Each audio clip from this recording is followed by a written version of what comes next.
मित्रसंधीला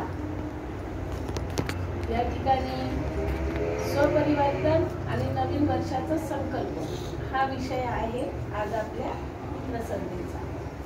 आणि त्यासाठीच आपण सर्व इथे जमलेलो आहोत, संकल्प करण्यासाठी पण आणि एकमेकांचा आपण आताच मनोगत ऐकलेला आहे, प्रस्तावना ऐकलेली आहे। जिनरत्न यांनी माझी ओळख पण तुमच्यासमोर करून दिली, कारण ते कधीपासून मला ओळखतात आणि त्रिरत्न बौद्ध महासंघामध्ये आम्ही सगळे बंधू आणि भगिनी एकमेकांना भेटत असतो, एकमेकांना जाणून घेत असतो। तर ते कुठे घडतं? या आपल्या कुटुंबामध्ये, त्रिरत्न संघाच्या कुटुंबामध्ये। तर त्यांनी ओळख करून दिल्याबद्दल धन्यवाद देते मी त्यांना। तर खरोखर माझी आणि तुमची ओळख आणि आपले आदर्श, मी तर म्हणेन माझी ही जी ओळख होते सगळीकडे, तर ते केवळ आणि केवळ आपल्या आदर्शामुळे, कारण या आदर्शाच्या प्रेरणेनेच मी आज तुमच्या समोर दिसत आहे आणि तुमच्यासारखी होती कुटुंबात वावरणारी। आणि मला असं वाटतं की माझं आता मी प्रत्येकाचं मनोगतामध्ये स्वतःबद्दलचा बदल, आता तुम्ही कसे आहेत, पहिले तुम्ही कसे होते सगळेजण, त्याचप्रमाणे मी पण होती। आणि आजच्या विषयाला धरून मला माझ्याबद्दल जास्त बोलावंसं वाटतं। तर खरी प्रेरणा जर मला मिळाली तर ती माझ्या सासऱ्यांकडून, आणि मला वाटतं 1989 ला अशाच त्रिरत्न बौद्ध महासंघ आधीपासून चालत आहे। तर पिकनिक होत्या आणि ते आपल्या भाजी शिबिरामध्ये तिथे भंती संघरक्षित आले होते आणि माझी सासरे या वर्गाला येत असताना, आणि तेव्हा कसं माझं आपण घरचेच कामं केले पाहिजे तशातलीच मी होती। जवळजवळ 4 वर्ष मी त्याच्यासाठीच योगदान दिलं। आणि मग विचारलं, बाबा आधी कसे होते ना, आता फरक कशामुळे झालाय हा सगळा? तर मग तो बघून विचारलं, धाडस केलं। आधी माझ्यात एवढं काही धाडस नव्हतं, म्हणजे तरी पण मी त्यावेळेला त्या धाडसानं त्यांना विचारलं, बाबा तुम्ही सकाळी 9 वाजता कुठे जाता? आणि मग मला या संघाची ओळख झाली आणि त्यांनी मला म्हणजे येण्यासाठी परमिशन दिली। मग माझी सुरुवात केली मी ती प्रेरणा मिळाल्यावर। आता तो जो भाज्याचा जो अनुभव आहे आणि अजून काय जी प्रेरणा आहे ते मी एखाद्या वेळेला आपल्या भगिनींना मी मोठी प्रेरणा देईल, तर मग ती माझी ओळख झाली। आता तसं म्हणजे आधी माझ्यात एवढं धाडस नव्हतं आणि एवढी मला ओळख पण नव्हती कुठल्या कामाची, कुठल्या माणसांची, कुठल्या काय करायचं, काय चांगलं, काय वाईट, हे काहीच मला माहित नव्हतं। एवढंच की एक खेडेगावातून मुलगी आली, आम्ही 5 बहिणी असल्यामुळे आईने आम्हाला इकडे तिकडे शिकायला ठेवलं, मामाकडे, काकाकडे, असं। तशातली मी लहानपणापासून 2ऱ्या वर्गापासून दुसऱ्यांच्या घरी शिकलेली, जगलेली। आणि लग्न झाल्यावर मग हा संसाराचा गाडा, त्यातल्या त्यात मग जेव्हापासून माझ्या आणि त्रिरत्न बौद्ध महासंघाशी मैत्री जुळली आणि मग ते धाडस मला आलो, आधी जे नव्हतं। कारण मी यालाच हे समजायची, येणारे जाणारे, पाहुणे रावणे, नातेवाईक, कुटुंबातले सगळ्यांची सेवा करायची। ते तरी आजीने सांगितलं होतं की सकाळी उठल्यावर गायला शिळा कुटका लावणे, साफसफाई करणे, म्हणजे आजी चांगलेच धडे देत होती, ते डोक्यात होतं। मग हे सगळं नाही, जेवण वाढलं, जेवण केलं, सगळ्यांचं केलं, दवाखाने ते केलं, आपल्याला आशीर्वाद मिळतो, फक्त आशीर्वाद मिळतं। काय केल्याने काय होतंय कर्माबद्दल काहीच माहिती नव्हतं। आणि मग तिथून वर्ग, आता सासरे जातात म्हणजे मी जायला लागली तर मिस्टरांना वाटायला लागलं ही कुठे जाते सकाळी जोडीतच असायचे। तर आम्ही दोघं जण, सासू, माझे सासरे आणि मी, माझं बघून ते झाले। एकाच दिवशी आदित्य बोधींकडून आमची मित्र दीक्षा झाली, मुलं छोटेच होते। तेव्हापासून मग मुलांना कसे संस्कार करायचे, कारण तेव्हा एवढं कळत नव्हतं। जे संस्कार मी मुलांवर करायचे तेव्हा या सगळ्या व्यापामुळे मला जमलं नाही। पण आता एक मी अशी आई आहे की मला असं वाटतं की मी माझ्या मुलांवर कसे संस्कार केले पाहिजे होते, आज किती फायदा झाला असता, पण माझ्याप्रमाणे मी ते केलेले आहे। आणि मग त्यानंतर सुरुवात झाली 96, कारण आधीचे 89 ते 96 पर्यंतचे वर्ष सगळं त्याच्यामध्येच गेलं, ते अज्ञान।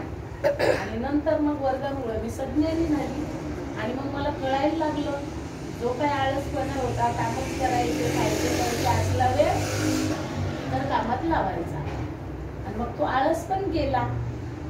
नंतर मग मला समजायला लागलं, जागृती निर्माण झाली, कळायला लागलं काय करायला पाहिजे. सासरे माझ्या सोबत होतेच आणि वर्ग होता सोबत. मग माझं बघून मिस्टर, नंतर आमचं संपूर्ण कुटुंब. आणि मग अनाथाश्रमचे वर्ग. त्यावेळेला भगिनींनो, मी तुमच्यासारखीच सगळं करून आता बऱ्याच जणांकडून येतं की नाही शिबिराला जायचं, भाज्याला GFR टीम शिबिर घेतं, वेळ नाही. सगळ्यांना जबाबदाऱ्या आहे ना, मलाही होत्या. पण मग तशा याच्यातच आणि आपण काय म्हणतो, नाही नाही मुलांचं शिक्षण, कुटुंबाचं पहिले, आपल्याला कुटुंबात राहायचं, तो विचार कराच. कारण बऱ्याच आता आर्य अष्टांगिक मार्गातून आपला अभ्यास झालेला आहे सगळ्यांचा. जिनरत्नाने खूप चांगला अभ्यास घेतलेला आहे. मी त्या वर्गाला असते आणि खरी अभ्यासाची सुरुवात मी पण केलेली बरं का. तेव्हाही होता, सगळे अभ्यास होते, पण लक्ष कुठे असायचं? ध्यान तिकडे खूप सुंदर. वर्गात गेलं वर्गातलं ध्यान, घरी गेली की घरचं ध्यान. म्हणजे ध्यान असून काय, मी काय ध्यानावरच नव्हती. इकडं इथं, तिथलं ते तसं. आणि मग ही जागृती मला कशामुळे आली? ध्यान केल्यामुळे. आणि वाचन भंतेंच्या पुस्तकांचं.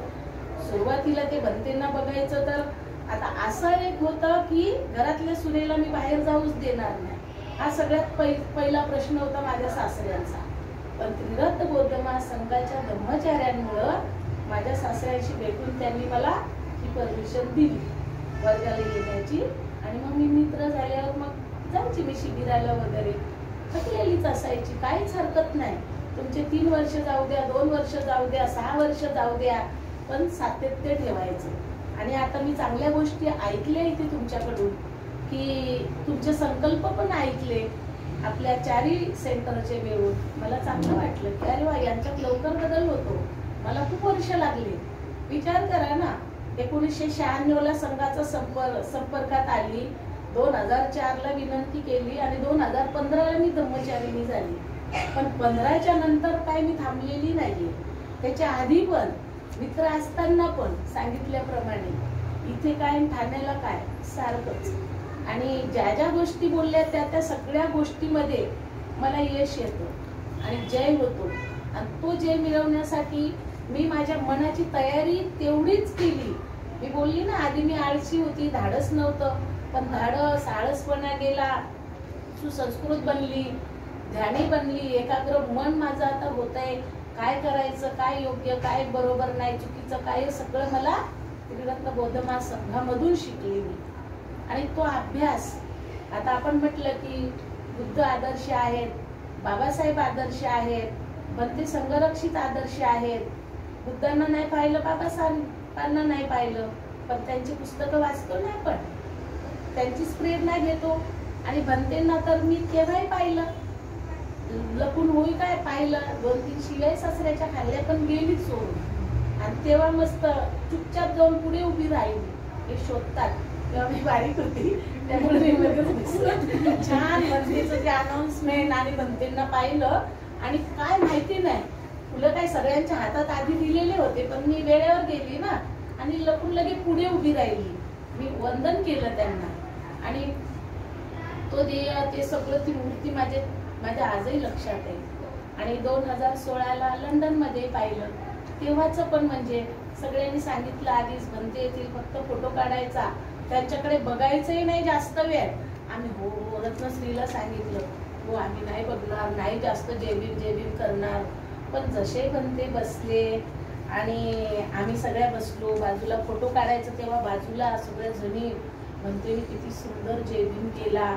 आणि मग ते बसलेले तेव्हापासूनच जयभीम करताना महिलांप्रती त्यांची किती श्रद्धा, हे माझ्या या डोळ्यांनी. आणि तो भाव चेहऱ्याचा आणि ते भंते मी असेपर्यंत विसरणार नाही. आजही मला असं वाटतं की माझा पुढचा जो काळ असेल ना, तो खूप सुखाचा असेल, कारण मी भंतेंना पाहिलेलं आहे.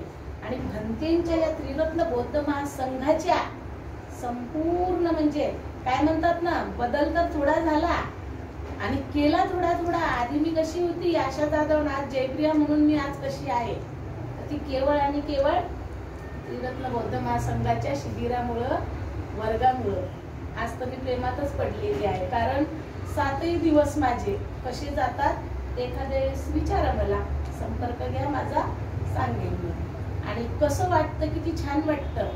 तर ते माझा अनुभव आहे, तो मलाच होतो आनंद त्याचा. आणि परिस्थिती काय अशी बदललेली नाहीये. किती जरी कार्य करायचं झालं ना, तर मला ती प्रेरणा मिळते, ती शक्ती मिळते, एनर्जी मिळते आदर्शाकडूनच. कारण तो आदर्श माझ्या डोळ्यासमोर आहे. जरी आज मी म्हणेल महात्मा फुलेंनी बहुजनांच्या डोक्यातील अज्ञान काढलं, म्हणजे बुद्धांनी आपल्याला कशाचं हे करायला सांगितलं, तृष्णा नष्ट करायला सांगितलं, दुःखाचं कारण तृष्णा. महात्मा फुलेंनी, सावित्रीमाईंनी अज्ञान काढले आणि बाबासाहेबांनी मला सज्ञान होण्यासाठीच मार्ग दिला. आणि भंते संघ रक्षितांनी तर आचरण करून त्या मार्गावर चालण्यासाठी मार्ग खुला करून दिला. आज मला कशाची कमी आहे? काहीच नाही. जीवाचं रान केलं महापुरुषांनी, महानायकांनी. पण आज आपल्याला सगळं इझी करून दिलं ना. मग आता आपल्याला काय करायचंय? आचरणच करायचं ना. आचरण महत्वाचं आहे. त्रिरत्न बौद्ध महासंघामध्ये मित्र संध्या असतील, मित्र डे असतील, वर्कशॉप असतील, शिबिर असतील, काय असतं तिथे? शिकवणीच आहेत ना बुद्धांच्या. आणि त्या शिकवणी आपल्याला कुठे घेऊन जातात? भंते संघरक्षितांनी काय सांगितलेलं आहे? त्यांचा आदर्श कोण? जरी बाबासाहेब भंते संघरक्षित, कारण बाबासाहेबांनी जे धर्मांतर केलं त्याच्या आधी आणि त्याच्या बाबासाहेब जाण्याच्या पहिले भंतेंनी 3 भेटी घेतल्या. काय आदर्श घेतला त्या भेटीमधून? बाबासाहेबांना वाचलं म्हणजे त्यांनी काय केलं? एवढा सुंदर हा धम्म त्यांनी त्यांच्या बंधू भगिनींना लंडन मध्ये, इतर देशांमध्ये, किती सुंदर आणि किती बदल झाला त्यांच्यामध्ये. पण ते तर तुम्ही आम्ही सगळे वाचतो भंतेंची पुस्तकं, सगळ्यांनाच माहिती आहे. कसं काम झालं की कामावरून येणारे लोक बसायचे, ते स्वतः सगळी तयारी करायची, शिवाय चहा पण असायचा. आणि जेव्हा मी ते लंडन बुद्धिस्ट याच्यात सेंटर मध्ये गेली, तेव्हा डोळ्यांनी पाहिलं की तिथं तर वयस्कर येतात, पण तरुण मुलं मुली त्यांच्या ड्युट्या संपल्या की पहिले तिथे येतात. सुंदर चहा बिस्किट करून वर्गाला बसतात आणि खूप सुंदर. म्हणजे असं तेव्हा मला असं वाटलं, अरे वा किती सुंदर नाहीये. आणि त्याचा इतिहास तिथले ते सांगत होते आम्हाला की भंतेंनी असं असं केलं, असा असा बदल झाला. आणि मग त्यांनी विचारलं तर लोक जास्त यायला लागले. आता कुठे वर्ग घ्यायचा, कुठे ध्यान करायचं? मग ते होतं एक असं जळालेली ती बिल्डिंग. मग ती मागायला गेली, ये ज्याला हुआ बिल्डिंग ले लो. तसं ते भेटून गेलं भंतेंना. एवढं मोठं ते बुद्धिस्ट सेंटर, जागा अशीच मिळाली आणि तिथं ते सेंटर बनलं. मग आता माझ्या जो सामाजिक, आता 25 डिसेंबरला मला सामाजिक, आर्थिक आणि शैक्षणिक कार्य करणाऱ्या महिलांचा खूप मोठा सत्कार झाला. इंडियन वुमेन्स सोशल या संस्थेतर्फे. आणि त्यांना माझं नाव कुठून कळालं? पुण्यावरून. कुणीतरी धम्मचारी बंधूंनीच माझं सुचवलं, कारण त्यांना माहिती असावं या कामामध्ये आहेत. ती बुद्धिस्ट सहकारी पतपेढीचे अध्यक्ष आहे, कारण सासऱ्याच्या नंतर माझाच नंबर लागला आणि लोकसंपर्क आहे म्हणूनही तिथे नाव गेलं. नाहीतर लोक कितीतरी पैसे घेऊन उभे असतात, आम्हाला त्याच्यात घ्या. मला कसं घेतलं? मी नाही म्हणत होती, इकडच्या जबाबदाऱ्या. पण लोक घरी दुसऱ्यांना सांगत होते, नाही आशाचा संपर्क आहे आणि तुम्ही करू द्या, त्यांना काही टेन्शन आम्ही देणार नाही. तर ती आहे. सामाजिक काम म्हटल्यावर एवढ्या मोठ्या याला हेच नाही की अजूनही मी जे तुम्ही मला विचारायला आणि सांगते पोलीस स्टेशनच्या, ते अक्षरशः मी फाडून टाकलं सगळं. आणि तुम्हाला पुरावा पाहिजे तर गोवंडी सारख्या ठिकाणी जा, मानपूरला जा, त्या काळातलं विचारा अशी अशी घटना घडली का, ते पुरावे तुम्हाला तिथे भेटतील. कारण मी काही जास्त करून असं मला काही पुरस्कार नाही मिळवायचे, पण मिळालेले आहेत. आणि आता इथे सुंदर म्हणजे तो पुरस्कार मिळाला 2018, 17ला, 16ला. माझ्याकडे भरपूर आहेत म्हणजे असे, आणि भरपूर याच्यामधून कुठून ना कुठून नाव कळतं. आणि ते हे सगळं माझ्याकडून का कसं होतं? मी ध्यान करते, मी आदर्शाचा अभ्यास करते आणि मी त्रिरत्न बौद्ध महासंघामध्ये आहे. तिथे धार्मिक महिलांच्या याच्यात नव्हतं, पण तिथे त्यांनी मला कोपऱ्यात पोस्ट करून वाचा ते सर्टिफिकेटवर मला मिळालेलं त्या प्रमाणपत्रावर त्रिरत्न बौद्ध महासंघ. मी ते नाव सांगितलं पण नाही, कारण मी एखादं पतपेढीचं सांगितलं असतं ना, पण मला संघामुळे तोही पुरस्कार मिळाला 25 डिसेंबर 2024 महिला न्याय परिषद 2024चा. आणि खूप सुंदर मोठं मला तेव्हा असं वाटलं, अरे माझं जे वेळ जातो तो विनाकारण नाही जात. आणि सगळ्यांकडून आलं की राग कमी करायचा, कारण आपण आणि आपला आदर्श यांच्यापर्यंत जर आपण शरणगमन करतो एक धर्ममित्र म्हणून, तर आपल्यातलं आपल्या आदर्शातलं अंतर कमी करण्यासाठी आपण पूजा वंदना करतो. आपल्यामध्ये जो अहंभाव असतो तो कमी झाला पाहिजे, आपले विकार निघाले पाहिजे, आपण कसे आहोत ते आपण सोडतो. आता आपण संकल्पावर नंतर बोलणारच आहे की आपण काय वाईट सोडतो, चांगलं करण्यासाठी संकल्प करत असतो. तर मग ह्या सगळ्या गोष्टींनी आपण आदर्शाची पूजा करतो. का आता आदर्शासारखं व्हायचं, कारण बुद्ध तो मानवाचा आदर्श आपल्या सगळ्यांचा झाला. आर्य अष्टांगिक मार्ग आपण सगळेजण तो अभ्यास करतो. काय आहे आर्य म्हणजे काय? 8 अंगांचा मिळून एकत्रित विकास करणारा मार्ग. आणि आपण आणि ते त्यामध्ये भवचक्र आहे. कुणाचं चक्र आहे ते? आपल्याच जीवनाचं चक्र आहे. आणि 5 बुद्धांचं ध्यान मंडळ, त्याचाही अभ्यास झाला आपला. कुठे पाहतो आपण? आपल्यामध्येच आहे ना हे सगळं. आणि काय करायचं तर खरोखर मलाही माहित नव्हतं. आणि आधी ना जेवढेही काही मी सामाजिक कामं केली असतील ना, माझी एक ती आवड होती की पांढरे कपडे मला खूप आवडायचे. आणि मला आतापर्यंत माहित नव्हतं की पांढरे कपडे कुणाचं आहे. फक्त एवढंच की शिलाचं वस्त्र आहे आणि चांगलं आहे बाबा, शुद्ध. आणि याच्या वेळेला मला थोडा अर्थ कळाला होता. पण आता मागच्या याच्या जिनबसनाने सांगितलं शाक्यमुनी बुद्धांचा रंग आहे तो पांढरा. आणि त्यांनी सांगितलं की वर्गात तुम्हाला जे काय आवडत असतील बुद्ध तसं तुम्ही कपडे घालून घ्या. अरे म्हटलं बरं झालं, माझ्या आवडीचाच रंग आहे. आणि मग ते त्या बुद्धाचे वैरोचना बुद्ध म्हणजे शाक्यमुनी बुद्ध. आणि शाक्यमुनी बुद्ध हे कधी झालेत आता ते लिहिलेत मी सगळं, पण आता मी काही सांगणार नाही. खूप सुंदर बुद्धांचा उल्लेख म्हणजे त्याच्यात लिहिलेले आहे मी. आणि आपण कधी काय विचारायला पाहिजे, कसं काय करायला पाहिजे आणि सगळ्याबद्दलची माहिती. मग शाक्यमुनी बुद्ध आणि त्यांच्यासोबतची जी परिस्थिती म्हणजे सिद्धार्थ गौतम बुद्ध तुमच्या आमच्यासारखेच होते. त्यांनी कशाने बदल केला आता सांगितलं, मैत्री. त्यांना मैत्री विकसित करायची होती. आणि कशामुळे 2 गावांमधले ते झगडे कशाने मिटले? मैत्रीनेच, शाक्यमुनीमधले. आणि एवढं संपूर्ण असतानाही सगळ्याचा त्यांनी काय केला? त्याग केला. केवळ कशासाठी? इतरांच्या दुःखातून मुक्ती आणि सुखाची प्राप्ती करण्यासाठी. आणि मग आपल्याही जीवनामध्ये तशाच हर एक क्षणाला समस्या असतात. आता मी खूप सुंदर उपाय कौशल्य करून सगळीकडेच जाते आणि एखाद्या वेळेस म्हणते की काय, आणि तोय बघा स्वतःमध्ये बदल कसा. मला त्यावेळेला काय वाटायचं, घरातले सगळे चुकीचे आहेत, मी खूप चांगली आहे. म्हणजे मी सकाळी उठते लवकर, सगळं काम करते, सगळ्यांना रेडी खरंच देत होती. सकाळी 8 ते 10 क्लास घरचा, बाहेर नाही पडू देत ना. मग काहीतरी करायचं. आईने एवढं चांगलं कष्ट करून शिकवलं. नंतर 2 ते 4 क्लास आणि संध्याकाळी 6 ते 8 क्लास. त्याच्यानंतर सगळ्यांचं करायचं. रात्री 1 वाजू द्या, कधी कधी माझे मिस्टर दार बंद करायचे, जा काम करत बस, भांडे घासत बस. एकदा तर बाहेर कुडकुडतच अशी बसली होती, कारण दिवसभर हे करायचे ना, त्यांच्यासोबत जायचं पण ते विचार नव्हते करत. ते माझ्याकडून झालं. आणि मग असं वाटलं, अरे मी खूप चांगली आहे, मी खूप छान आहे, मी बरोबर आहे. चुकतात हे लोक.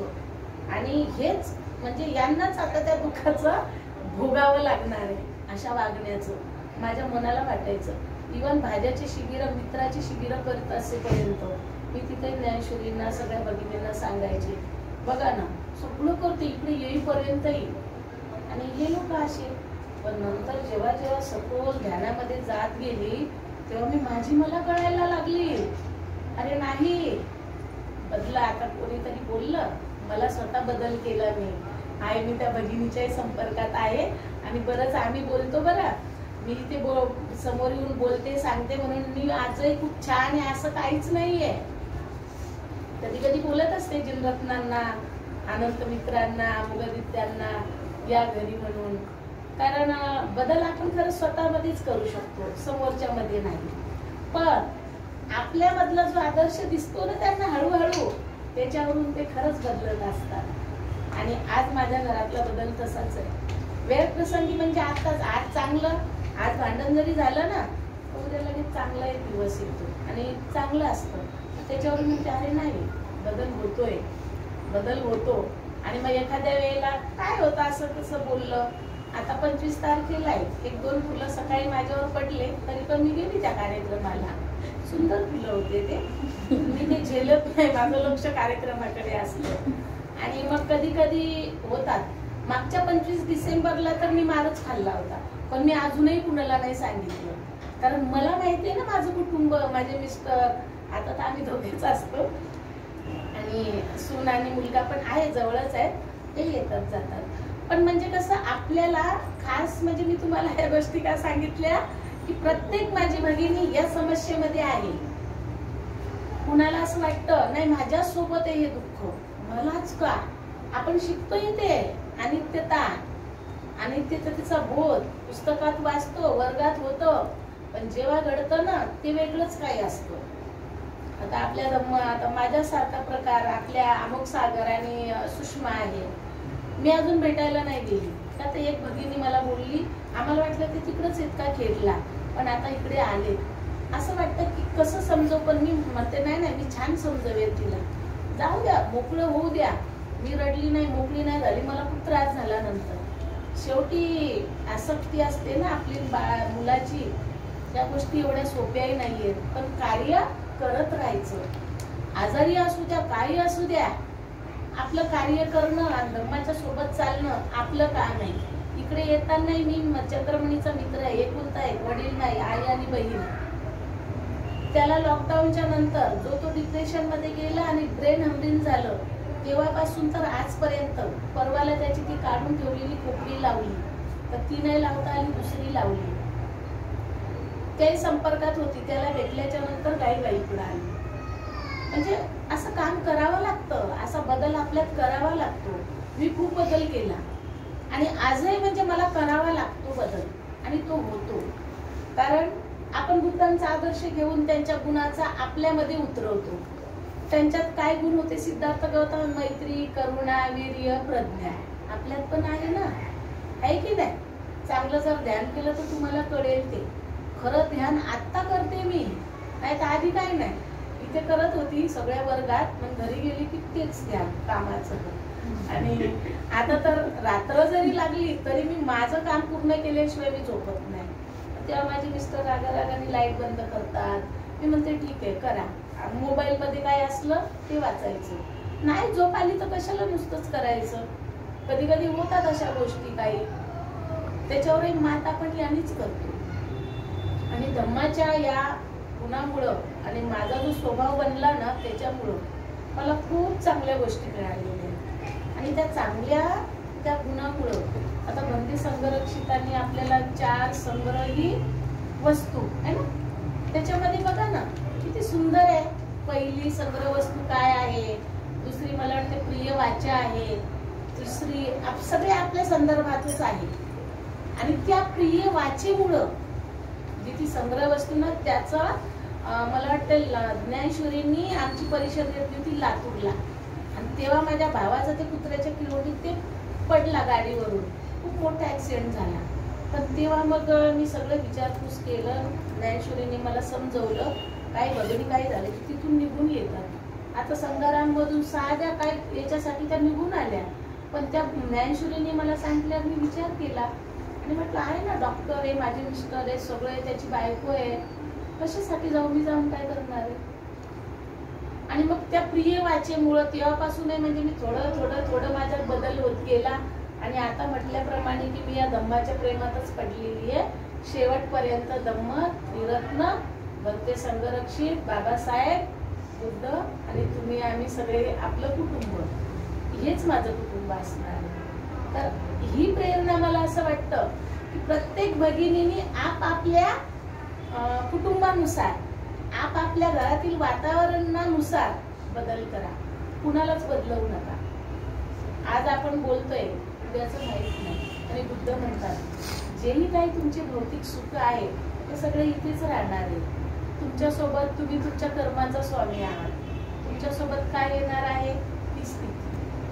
म्हणून तुम्ही जेवढा सखोल धम्माचा अभ्यास करण्यासाठी सेंटरवर याल. GFR टीमचे शिबिर भगिनींसाठी मेन. कारण मला थोडंसं काय वाटतं, मी अशीच होती. मी बरेच शिबिर बघा ना, मला केवढे वर्ष लागले 2015 पर्यंत. बघा विचार करा तुम्ही, तसा वेळ मला तरी नाही. आता खूप चांगले बदल आहेत. पुण्याला अभ्यास होतो. काही मित्रबंधू तर एकाच वेळेला म्हणजे नोकरी करणारे, त्यांचा अभ्यास करून घेतला जातो.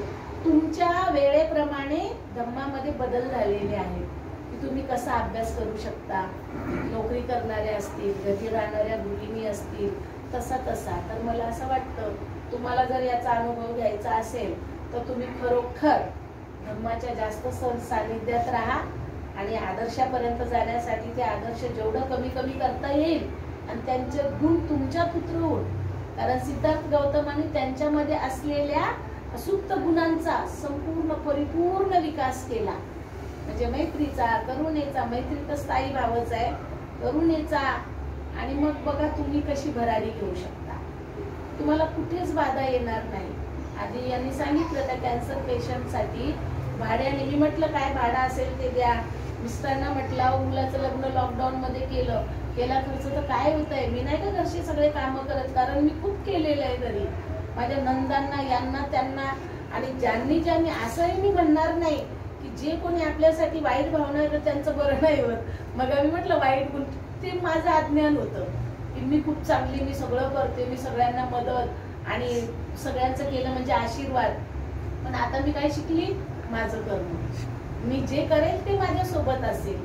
मग माझ्या त्या चांगल्या कर्मासाठी कोणीच मला मदत नाही करणार. आणि माझ्या मिस्टरांसाठी पण जे तुम्ही करणार ते तुमच्या सोबत. माझ्या नंदासाठी, सासूसाठी, सगळ्यांसाठीच लागू पडतं ना. आणि त्यांच्या समोर मी आज आहे. आज मी सगळीकडे तरा चालत जाते. फक्त लॉकडाऊनच्या नंतर समस्या खूप येतात. म्हणून मला डायबिटीज आहे, बीपीची आणि डायबिटीजची 2च गोळी घेते. कधी विसरली तर काहीच फरक पडत नाही. पण खाणं पिणं सगळं चालू आहे. पण आता मी म्हणजे नववर्षाचा संकल्प तुमच्या सगळ्यांच्या समोर करणार आहे. कारण का मला वंदन करताना हात टेकून उठावं लागतं. कारण ते एक अज्ञान माझ्याकडे अजून आहे. कारण मला त्यावर काम करायचं. म्हणून म्हणते की किती आसक्ती कमी नाही झाली गोड खाण्याची, सगळंच खाण्याची. आणि घरी कशालाच कमी नाहीये. खूप म्हणा सुका भरपूर असं, पण मी ते कंट्रोल करणार आहे. आणि माझ्या मिस्टरांकडे, माझ्याकडे सगळ्या पुस्तकांचा ठेवा. जेवढा वेळ भेटेल तेवढा ध्यान करायचं, अभ्यास करायचं. कुठं जायचं तिकडं जायचं. कुठून फोन आला तर तिकडे जायचं. टाटाला जायचं, जेजेला जायचं, सिव्हिलला जायचं, सगळीकडेच जायचं. आणि माझे चॅप्टर भगिनींसोबत आमचं चॅप्टर सुरळीत आहे. वर्गही चांगले सुरळीत आहे. आणि भंतेंबद्दल आता कृतज्ञता म्हणून आता 5 तारखेला मला फोन आला की तुम्ही म्हटलं नक्कीच बोलणार. जे मी लिहून ठेवलेलं आहे ना ते तर मला बोलण्याची संधी आहे. आणि ह्या लोकांकडे साठा कशात औषधं कोणी येणार म्हणून आम्ही ते सगळे उचलून ठेवते माझ्या मिस्टरांची. आणि एकही दिवस चांगला नाही. त्याच्यावरही मी कार्य करते की कसं चांगलं वाटेल त्यांना. आणि चांगली मनाची स्थिती असते, चांगलं शुद्ध मन म्हणतो ना, चांगले कर्म करतं आणि स्वतःलाही मदत करतं, इतरांनाही करतं. तर तसं कधी येईल ती वाट बघते. आणि खरोखर खूप चांगला बदल आहे. तर मला असं वाटतं की अजून खूप काही चांगल्या गोष्टी सांगण्यासारख्या आहेत. पण मी आता जास्त वेळ न घेता, तर बदल आपल्याला नेहमीच असं वाटतं की बदल करायचा दुसऱ्यांमध्ये. ती तशी वागते, ती कशी आहे, ही अशी आहे, मी तर काय चांगलीच आहे. पण तो बदल दुसऱ्यांमध्ये करावा असं आपल्याला वाटतं. पण स्वतःमध्ये बदल करणं खरंच कठीण आहे की नाही. आपल्याला काय वाटतं ना, मी तर खूप चांगली आहे. पण तसं मुळीच नसतं. माझ्याकडे पण काही मुली होत्या, मिस्टर जास्त पैसे देत नाही ना, मग खिशातून काढून घ्यायची. हो. आणि काय ना, तू सकाळी 4ला उठली नाही तर कसं उठणार नाही. अहो नाही उठली होती मी. खोटं बोलणं पण माझ्याकडे होतं. आज नाही. आज बिलकुल म्हणजे काही जरी झालं तर मी 5 पैसे कुठे असे असले ना, न विचारता घेत नाही. का तर माझं कर्म का मी वाईट करू. मला चांगल्याच कर्माने पुढे जायचं. म्हणजे हे माझ्याकडे होते. याच्यात माझा बदल झालेला आहे स्वतःमध्ये. आणि त्यांनी बदल केला पाहिजे. हा एक मोठा मी माझ्यात बदल केला की त्यांना नाही बदलवायचं. मग ही कठीण गोष्ट आहे, पण तुम्ही बघा, तुम्हाला लावून बघा की खरंच समोरच्यात बदल करायचा का आपल्यात बदल करायचा. आणि नवीन वर्षाचा संकल्प म्हटलं तर प्रत्येक जण चांगल्या गोष्टी करण्यासाठी नवीन वर्षाचे संकल्प करत असतात. मग तुम्ही आता ध्यान सराव करायचा, ध्यान मेन आहे की नाही, ध्यानानेच माणूस ध्यानावर येतो. नाही तर मग काय असंच की मी लेखू चांगली खूप काय असं. तर मग आपला हा जो कुशल भाव वाढवण्यासाठी, हे सगळं गुणांचा विकास करण्यासाठी आपल्याला बुद्धांनी दिलेल्या शिकवणी सुरुवातच कुठून होते? पंचशिलापासून. दशशील, आर्याष्टांगिक मार्ग. पंचशील हे म्हणजे बौद्ध जीवन पद्धती आहे. हे जर शिलाचं पालन नाही केलं तर दंड होतं. संविधानात काय आहे, दशशिलात काय आहे? आपण म्हणतो ना विधायक पंचशील पण बोलतो, ते आचरणात उतरवा. आचरण मेन महत्वाचं आहे. आणि हीच आपली कशी, आपली जी नीतिमत्ता, आपण म्हणतो ना नीती म्हणजेच धम्म, धम्म म्हणजेच नीती. तर हा भाव आपल्यात दिसला पाहिजे. म्हणजे कुशल कर्म करण्याची अभिव्यक्ती शिलाचरण आहे. आणि शील हा नवसमाजाचा पाया आहे. आणि आज सदाचरण म्हणजेच सतत सतत करण्याचा आचरणाचा काळ हा आपला आहे. आपण करा. बाहेर सगळं काय चालू आहे करू द्या. निसर्गात पण बदल आहे, तिथे पण बदल होईल, आहे की नाही. म्हणून जर आपण जर धम्मतत्वाने गेलो आणि आपण जर सर्वांना धम्म सांगितला तर फरक पडेल की नाही, बदल होईल ना त्यांच्यामध्ये. मग असं कुणा कुणाला सांगणार, असं नका वागू तसं नका वागू, किती बहुजन आहेत. आपण आपल्यात बदल करा, आहे की नाही. आणि बुद्ध सगळ्यांचीच आहेत. संपूर्ण मानवतेच्या सुखशांतीसाठी, हितासाठी, कल्याणासाठी, विकासासाठी तर कोणते तत्व असतील तर बुद्ध धम्माचे तत्व आहेत. त्रिरत्न सगळ्यांच्या मनामध्ये रुजवा. कारण बौद्ध धम्म बौद्ध भारतमय करेल. बाबासाहेबांनी तर केलेलं आहे. सम्राट अशोकांनी पण सगळीकडे. आज तुम्ही जाऊन बघा संसदेत कुठे अशोक चक्र असेल, बुद्ध भवन, अशोक, हे सगळे नाव. पण आता तुम्हा आम्हाला काय करायचं? सर्वप्रथम धम्म आपल्या आचरणात उतरवायचा, आपला आदर्श इतरांना दाखवायचा. आणि मग आपल्या बाजूची महिला जरी असेल, ओबीसी असेल, बाई अशी होती, आज काय बदलली, कुठं जाते गड्या, आली पाहिजे ती. 2025 पासून आपण ही सुरुवात करायची. कशाची? आपल्यामध्ये बदल करण्याची. खूप चांगलं ऐकलं मी, सगळ्यांचे बदल आहे. प्रत्येक याच्यामध्ये बदल आहे. कोणी राग कमी करण्यासाठी प्रयत्न चाललेले आहेत, कोणी आपापल्या संपूर्ण याच्यावर विचार करत आहेत आणि बदल करत आहेत. चांगलं वाटलं मला हे ऐकून. तर खरोखर आपण सगळेजण म्हणजे काय म्हणतात ना, सदाचरण नैतिक खूप महत्वाचे आहे. चांगल्या गोष्टीकडे आपला कल, शुद्ध मनाचे आपले आचरण, कुशल विचाराने जीवन व्यापून टाका. म्हणजे कुशल विचार आपल्या मनामध्ये येणारच नाही. आणि ध्यान सराव करताना आपण आनापानसती, मैत्री भावना, जस्ट सिटिंग याचं सातत्य ठेवा. आणि माझ्यातील बदलाला माझे हे सगळे विकार जात आहेत का, माझ्यामध्ये जे गुणदोष आहेत ते कमी होत आहेत का, याच्याकडे बघा, याच्याकडे लक्ष केंद्रित करा. मी तर याच्याकडे जास्त लक्ष देणं सुरुवात केलेली आहे. आणि ही सुरुवात माझी जी बघून माझ्या घरामध्येच बदल झालेले आहे, माझ्या मिस्टरांमध्ये. आजही मी त्यांना म्हटलं नसला निळा ड्रेस तरी चालेल, चला, पण ते नाही म्हटले. मी काहीच बोलली नाही त्यांना. म्हटलं जा आणि बाहेरून जेवण घ्या, मी जेवण करून घेणार. आणि खूप छान बदल आहे. परिषदेला जायचं म्हणून असे मला पैसे म्हणजे असेच देतात. पहिले मी दोन्ही घराचे भाडे स्वतः वापरायची. आता म्हटले नाही, यांना वेळ घ्या, मागून घेते, काय फरक पडतो, आपलेच माणसं आहेत. पण दुकानात गेले 5-5 हजाराचा ड्रेस घेतात, एक घ्यायचं सोडून 3-3 घेतात. बदल आहे की नाही? आणि तो कशामुळं? माझ्या आचरणामुळं ना. आचरण किती महत्वाचं आहे, स्वतःमध्ये बदल करणं किती महत्वाचं आहे.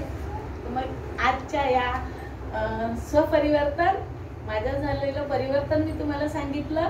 आणि पुढचा नववर्षाचा जो संकल्प करण्यासाठी आम्ही सगळेच इथे केंद्रावर आपल्या उपस्थित आहेत. तर त्याबद्दल मी सर्वांचं स्वागत करते. आणि तुम्ही माझा जो बदल आहे ते शांतचित्ताने ऐकला म्हणून धन्यवाद देते. आणि परत एकदा जिनरत्नांनी माझी ओळख खरोखर मी जशी आहे तशीच करून दिलेली आहे. परत त्यांनाही धन्यवाद देते. सर्वांना धन्यवाद देऊन मी आजचं जे माझं स्वपरिवर्तनाचा बदल जो झालेला आहे व्यक्त केलेला आहे, तर इथेच थांबते. जय भीम. धर्मवृद्धाय आणि त्रिरत्न बौद्ध महासंघ चिराई हो आणि अशीच उत्तरोत्तर प्रगती तुमची हो आणि नववर्षाच्या सर्वांना शुभेच्छा या मित्रसंध्येला.